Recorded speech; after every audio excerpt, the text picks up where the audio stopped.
Bonjour à tous et bienvenue sur Afrique Sport pour les infos d'Afrique du samedi 31 octobre 2020. Nous débutons ce numéro spécial Afrique avec Wan-Bissaka, victime d'une rude concurrence constatée à son poste en équipe nationale d'Angleterre. Aaron semble avoir désespéré de jouer pour les Three Lions malgré la convocation du sélectionneur anglais Gareth Southgate. Le joueur de 22 ans n'a jusque-là pas joué la moindre minute officielle.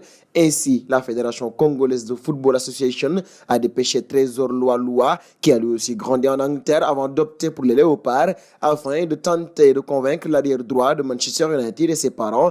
Il faut dire que la chance de voir Wan-Bissaka se tourner officiellement vers la RDC n'est pas écartée.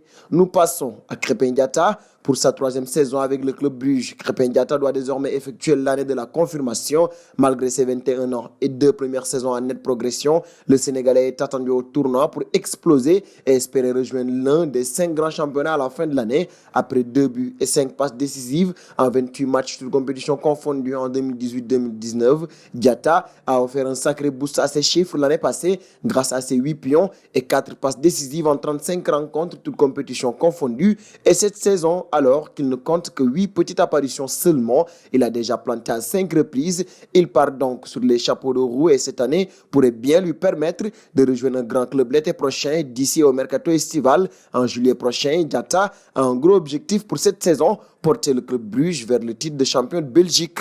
Nous parlons des éliminatoires de la CAN 2021. Les prochaines journées des éliminatoires sont au cœur des inquiétudes de la CAF et des sélections. D'ores et déjà, Madagascar demande le report de ses matchs contre la Côte d'Ivoire. Le sélectionneur Nicolas Dupuy des Bareya met en avant le reconfinement décrété en France pour expliquer sa position. Dupuy craint de ne pouvoir disposer que de 17 joueurs sur les 25 qu'il a convoqués pour jouer les éléphants. Madagascar est en tête de son groupe de qualification après 2 victoires en autant de matchs, tandis que la Côte d'Ivoire compte 3 points.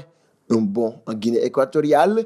Ici, la sélection annonce le limogeage de son sélectionneur. Rodolfo Bopido n'était en poste que depuis un peu plus d'un mois. Dans une adresse, Gustavo Edo-Ndong, patron de la fédération, indique qu'un duo de techniciens remplace Bodipo à la tête d'une langue. Il s'agit de Juan Micha et Castonopo. C'est donc à eux que revient la charge de conduire la Guinée équatoriale contre la Libye. Edo-Ndong indique à travers une conférence de presse qu'il ne reconnaît pas l'ancien international comme patron du staff technique. Avec 0 points après 2 matchs des éliminatoires, l'Inzelang doit obtenir des succès au risque de déjà dire adieu à la CAN 2021. Premier match contre la Libye le 11 novembre au Caire, avant le retour le 15 à Malobo.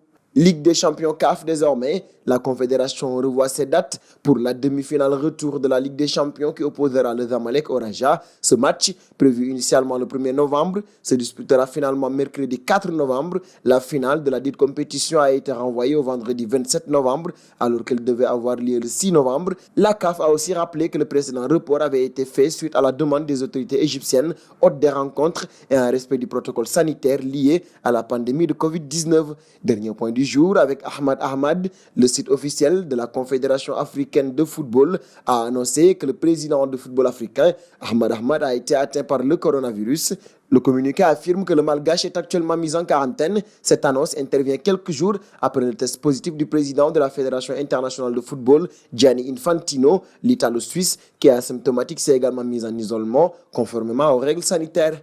Et c'est donc terminé pour ce journal du samedi 31 octobre 2020. Chers amis internautes qui nous suivez d'un peu partout, la famille Afrique Sport s'élargit de jour en jour. Et pour nous aider à faire grandir notre chaîne, n'hésitez pas à vous abonner sur Afrique Sport. C'est pour ne rien manquer du football continental.